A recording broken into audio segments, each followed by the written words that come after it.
किसी भी क्वेश्चन में आपको ये देखना है कि ध्वनि की तरंगे आ गया। बहुत लोग जल्दी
बातचीत की ध्वनि कितनी है, कितना डेसिबल, साधारण बातचीत में कितना डेसिबल ध्वनि होनी चाहिए। तो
स्थिति पर भारहीनता होती है। अगला क्वेश्चन आपका, पिंड का भार ध्रुवों पर अधिक होता है। पिंड का भार कहाँ अधिक होता है, ये आ जाता है क्वेश्चन कि पिंड का भार कहाँ अधिक होता है। तो पिंड का भार जो है कहाँ अधिक होता है, ध्रुवों पर अधिक होता है। पृथ्वी का पलायन वेग, पृथ्वी का पलायन वेग, पृथ्वी का पलायन वेग कितना होता है। तो पृथ्वी का पलायन वेग, इसको तो रट्टा मार लेना है कि पृथ्वी का पलायन वेग कितना होता है, 11.2 किलोमीटर प्रति सेकेंड। पृथ्वी का पलायन वेग कितना होता है, 11.2 किलोमीटर प्रति सेकेंड। पृथ्वी का पलायन वेग कितना होता है, तो 11.2 किलोमीटर प्रति सेकेंड होता है। ये रहे मोस्ट इम्पॉर्टेंट। अभी आप ये जितने क्वेश्चन एक बार हमने बताया इसको रिपीट करा देंगे, आप लेट कर या बैठ कर वैसे सुन लेंगे वीडियो ना देखकर, तब भी आपको ये क्वेश्चन याद आ जाएंगे और ये क्वेश्चन आपके सही भी होंगे, गारंटी है। बस आप ध्यान से सुनिए। अगला आ जाता है सौर मंडल से बार बार क्वेश्चन बनाते हैं। सौर मंडल, अब ये बहुत छोटा वो है लेकिन बार बार क्वेश्चन आता है। सौर मंडल के ग्रह एवं उनके उपग्रह। अब इसमें ये देखना है किस ग्रह के उपग्रह नहीं होते हैं, तो बुध और शुक्र। बुध व शुक्र के कोई उपग्रह नहीं होते हैं। बुध और शुक्र के मोस्ट इंपॉर्टेंट क्वेश्चन, ये बहुत आसान क्वेश्चन, इसको गलत नहीं करना है। गलत करना का मतलब आप बाहर हो जाएंगे। बुध व शुक्र, बुध व शुक्र के कितने उपग्रह, कौन से ऐसे ग्रह हैं जिनके कोई उपग्रह नहीं है, तो बुध एवं शुक्र उनके 0 उपग्रह हैं। पृथ्वी का उपग्रह, पृथ्वी के कितने उपग्रह हैं, तो पृथ्वी के 1 उपग्रह है।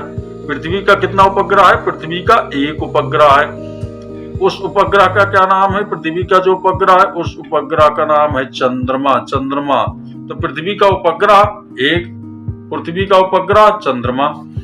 मंगल, मंगल के जो उपग्रह है उनमें 2 मोस्ट इंपॉर्टेंट उपग्रह है मंगल के बार बार पूछा जाता है कि फेबोस डीमोस, फेबेस ओम डीमोस किसके उपग्रह हैं, तो फेबोस और डीमोस मंगल के उपग्रह हैं। बिना हेजिटेशन के आपको ये सटीक मार देना है कि फेबोस और डीमोस किसके उपग्रह हैं, तो फेबोस डीमोस मंगल के उपग्रह हैं। अब आज सबसे अधिक उपग्रह किस ग्रह के हैं, तो सबसे अधिक उपग्रह है बृहस्पति के 79 उपग्रह किसके हैं, बृहस्पति के हैं। ये क्वेश्चन ये बन गया। अब बृहस्पति से ये पूछता है उसके उपग्रह, तो 79 में से जो 2 हैं वो मोस्ट इंपॉर्टेंट बार बार आने वाले हैं। यूरोपा कैलिस्टा, यूरोपा और कैलिस्टा किसका उपग्रह है, तो यूरोपा और कैलिस्टा बृहस्पति का उपग्रह है। यूरोपा और कैलिस्टा किसका उपग्रह है, तो यूरोपा और कैलिस्टा जो है बृहस्पति का उपग्रह है। अब पूछता है कि सन के कितने उपग्रह हैं, तो सन के 61 सन के उपग्रह कितने हैं, 61।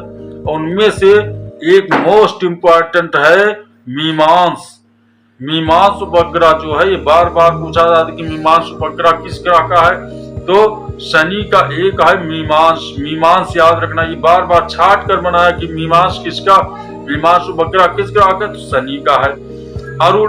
अरुण के 2 उपग्रह, अरुण का ये नहीं ध्यान देना है कि अरुण का 27 उपग्रह है। अरुण के कितने उपग्रह है, 27। इससे ज्यादा इंपॉर्टेंट है कि टाइटेनिया और ओबेरॉन उपग्रह किसके हैं, तो टाइटेनिया ओबेरॉन उपग्रह अरुण के उपग्रह हैं। टाइटेनिया ओबेरॉन किसके उपग्रह हैं, तो टाइटेनिया और ओबेरॉन जो है अरुण के उपग्रह हैं। अगला आ जाता है कि वरुण के कितने उपग्रह, तो वरुण के 13 उपग्रह। ये भी इसमें वरुण के ये टोटल उपग्रह कभी नहीं, अगर पूछता भी है तो बृहस्पति के सबसे अधिक 79 और शनि के 61। इसमें पूछता है कि टाइटन उपग्रह किसका है, तो वरुण का है। टाइटन उपग्रह वरुण का उपग्रह है। टाइटन किसका उपग्रह है, वरुण का उपग्रह है। टाइटन और प्रोटियस किसके उपग्रह हैं, तो वरुण के उपग्रह हैं। तो इसमें बुध शुक्र के 0 उपग्रह, कोई उपग्रह नहीं, बिना उपग्रह वाला बुध एवं शुक्र।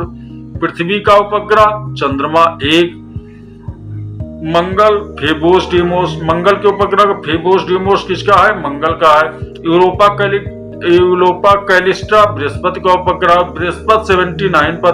बृहस्पति के टोटल उपग्रह की संख्या है 79। यूरोपा और कैलिस्टा बृहस्पति के हैं। शनि 61। मीमांस उपग्रह किसका है, तो शनि का है। टाइटेनिया ओबेरॉन उपग्रह किसका है, अरुण का है। टाइटेनिया अरुण का है और टाइटन जो है वो वरुण का है। टाइटन और प्रोटियस किसका है, वरुण का है। तो मोस्ट इंपॉर्टेंट क्वेश्चन है, आपके लिए छाट कर लाया हूँ। ज्यादा से ज्यादा आपको इसमें क्वेश्चन एग्जाम में देखने को मिलेंगे, चाहे जो एग्जाम दीजिए। इस समय यूपी उत्तर प्रदेश पुलिस के लिए मोस्ट इंपॉर्टेंट एक नजर पर आप देख लीजिए। गुरुत्वाकर्षण विभव का मान सदैव कैसा होता है, तो गुरुत्वीय विभव का मान सदैव ऋणात्मक होता है। उसमें क्वेश्चन में आ जाएगा कि गुरुत्वीय विभव का मान सदैव होता है, धनात्मक होता है, ऋणात्मक होता है, कि शून्य होता है, कि 100 प्लस होता है। तो उसमें गुरुत्वीय विभव का मान सदैव क्या होता है, ऋणात्मक होता है। इसको दिमाग में इससे एकदम वो कर लेना है कि दिमाग में कि गुरुत्वीय विभव का मान सदैव होता है ऋणात्मक। सदिश राशि, अब दो राशियों से बार बार क्वेश्चन पूछा जाता है। ये तो दो राशियां कौन सी हैं फिजिक्स में? दो राशियां हैं, सदिश राशि और अदिश राशि। अब सदिश राशि और अदिश राशि में ये पूछा जाता है कि इनमें से कौन सी सदिश राशि है। 4 ऑप्शन दे देगा आपको कि सदिश राशि, ऐसे लिखेगा कि इनमें से कौन सी सदिश राशि है, 4 ऑप्शन देगा। तो सदिश राशि और अदिश राशि में आज हम थोड़ा आपको पहचान करा देते हैं। इसी पहचान से आपको सदिश राशि में आपको देखना, सदिश राशि जो है उसमें बल आ जाता है, विस्थापन आ जाता है, वेग, संवेग, विद्युतीय तीव्रता, त्वरण, बल, विस्थापन, वेग, संवेग, विद्युत तीव्रता। तो इसमें देखिए सदिश राशि जो है, सदिश राशि में क्या है, याद रखिए कि पहला अक्षर बा से चालू होता है। बा से बल, बा से विस्थापन, बा से वेग, फिर उसका सदिश है तो संवेग, विद्युत तीव्रता। यही विद्युत तीव्रता थोड़ा हटकर है, लेकिन और इसमें त्वरण देख लिए, त्वरण में आधा हटा दीजिए हुआ, यानी बा से शुरू होने वाले बल, विस्थापन, वेग, संवेग, विद्युत तीव्रता, त्वरण आदि क्या है, सदिश राशि है। अब इनको अगर सदिश राशि ही याद कर लिया जाए कि बा वाला अक्षर बल, विस्थापन, वेग, संवेग, विद्युत तीव्रता और त्वरण, ये क्या है, सदिश राशि है। इसके अलावा जो बच रहा है अगर ऑप्शन में, तो क्या हो जाएगा, अदिश राशि हो जाएगा।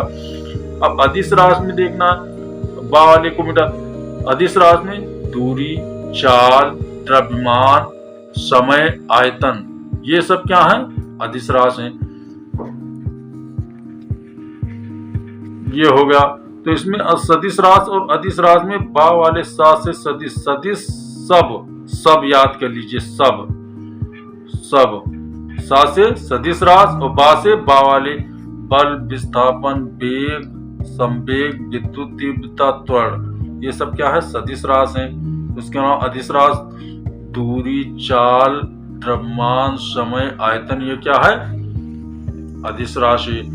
एक बार इस वीडियो को आप बार 2-3 बार सुनिए, थोड़ा समय लगेगा, जिससे आने वाले जो एग्जाम में एनसीईआरटी के इजी क्वेश्चन है, एनसीईआरटी बेस पर ही क्वेश्चन बनता है, तो जो आसान क्वेश्चन है आपके गलत ना हो। नहीं पता लगा कि जो टफ क्वेश्चन है वो सही हो गया, आसान क्वेश्चन से आप बाहर हो जाए। तो इसको जो हम बताए हैं इसको बार सुनिए, और बार सुनने के बाद आप इससे 100% लाभ पाएंगे ही पाएंगे। आप लाभ पाएं, बस हृदय से यही शुभकामना है। Thank you very much.